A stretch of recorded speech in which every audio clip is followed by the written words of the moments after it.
Do you think it's possible for a 3-year-old girl to die and then come back to life within an hour? It's absolutely impossible, but it seems that this is exactly what happened.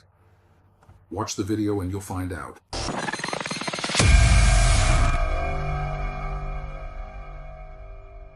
Om Seti. Probably this particular name won't mean anything at all to any of you listening, but it's actually one of the most incredibly famous and widely discussed cases of possible reincarnation ever recorded. Dorothy Eady. This is the real name of the protagonist of this episode, and she is unanimously considered one of the leading experts on one of the darkest periods of ancient Egypt. A person completely lacking in formal education, yet she was able to lead teams of highly qualified archaeologists to discoveries that would have been literally impossible without her help. It almost seemed as if Dorothy possessed an instinctive knowledge of the excavation sites, as if she had actually lived there. And perhaps that's exactly what happened. So let's not waste any more time and dive into the fascinating story of the life of Dorothy Eady, also known as Om Seti. This story begins, of all places, where an Egyptology expert could have been born, in early 20th century London. The daughter of a perfectly ordinary lower middle class family, Dorothy was an absolutely normal child. Or at least she was up until the age of 3 when, completely unexpectedly, a terrible tragedy struck her family. Dorothy, lively like all children her age, tumbled disastrously down the stairs and lay motionless at the bottom. Her mother, terrified and unable to wake her, called for a doctor who, upon rushing to the house, examined her thoroughly, and he concluded that the child had died as a result of the fall. So, the man went to prepare the death certificate and returned to comfort Dorothy's mother, but at that point something absolutely unbelievable happened. Sitting on the couch, while the doctor was trying to calm the weeping mother, they suddenly heard noises coming from the child's room. Basically, it was a scene straight out of a horror movie. The two of them rushed up the stairs to discover that the little girl was sitting on the bed and playing as if nothing had happened. Absolutely nothing. None of them could have known it yet, but from that moment on, everything had changed for the worse. In the weeks and months that followed, Dorothy began to display extremely disturbing behavior. She complained constantly, screaming at her parents that she wanted to go back to her own home, refusing to recognize the one she was born in. The little girl behaved as if someone else had somehow taken up residence in her dying little body. However, the head trauma must have somehow triggered a mysterious change in her personality as well, because the little girl soon developed what is known in medicine as foreign accent syndrome. Basically, she began to speak English, her native language, with a very strong accent, just as a foreigner would speak it. Dorothy's change, however, was not limited to just a peculiar way of speaking, because her teachers asked her parents to withdraw her from their classes. The little girl had compared the Christian religion to an ancient Egyptian religion, which at the time was considered pagan. You can imagine how much scandal this simple comparison caused in a time when religion was still deeply felt among ordinary people. Dorothy, however, did not stop at all in her, so to speak, religious fervor. A little later, she was expelled from another local girls' school when she categorically refused to sing a religious hymn that called for cursing the Egyptians. These bizarre episodes, however, were simply the beginning of a series of mysterious and unsettling events that would involve her in the years to come. When she was little, they decided to take her to visit the famous British Museum. At first, everything went smoothly, and Dorothy behaved as any very young child of that age would. Bored, she let herself be dragged from one room to another, holding her mother's hand. However, everything changed instantly as soon as she entered the section dedicated to ancient Egypt.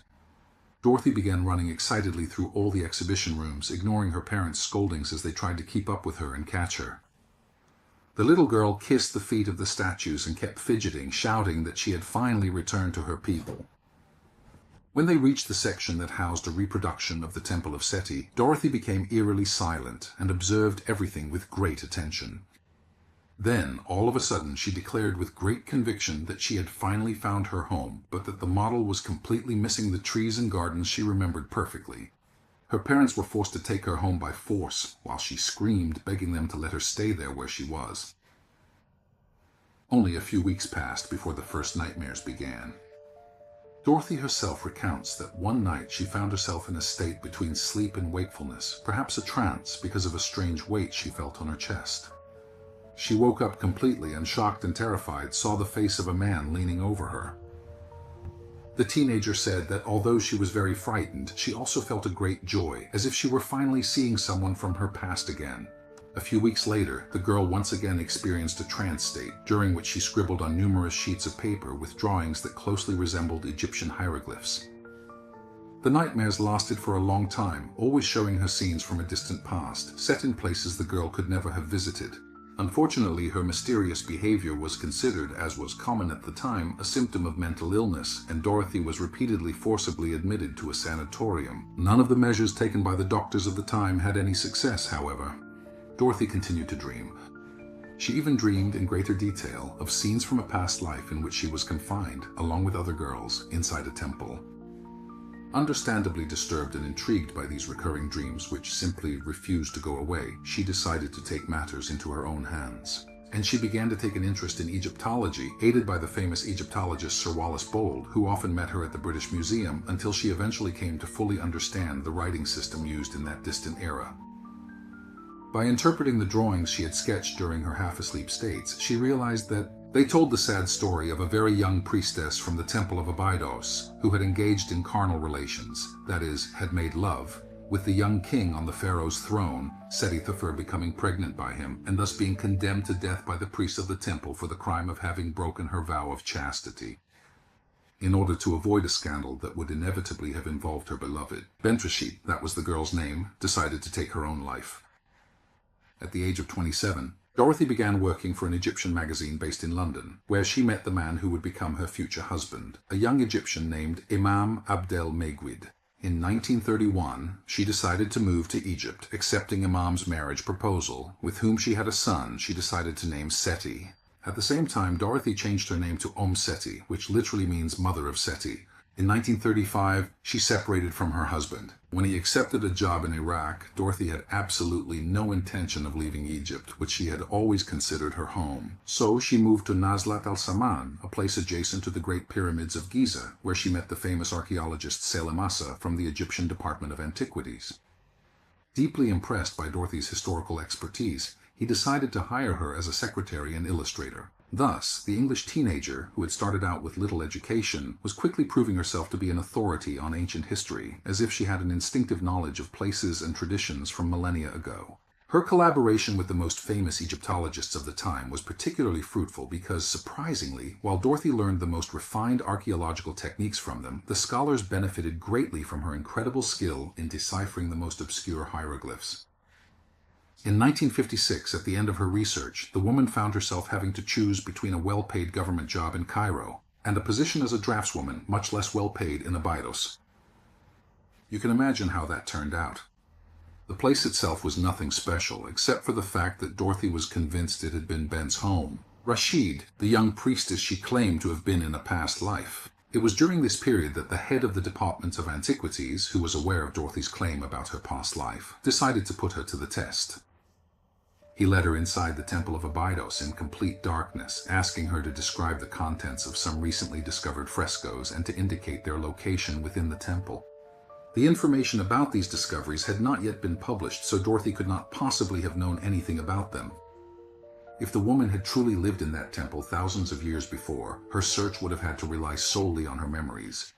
Incredibly, Dorothy accurately described what the archaeologist had just uncovered, but she didn't stop at simply doing what she had been asked.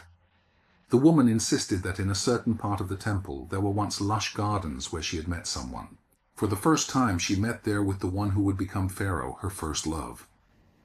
Her words were met with utter disbelief by the Egyptologists, but they would soon have to change their minds when, following some excavations, the ruins of large and lush gardens were uncovered, exactly where Dorothy had indicated and exactly as she had described them. Moreover, Dorothy advised them to dig in the northern area of the temple, claiming that buried under the sand they would find a secret tunnel whose existence no one had ever suspected.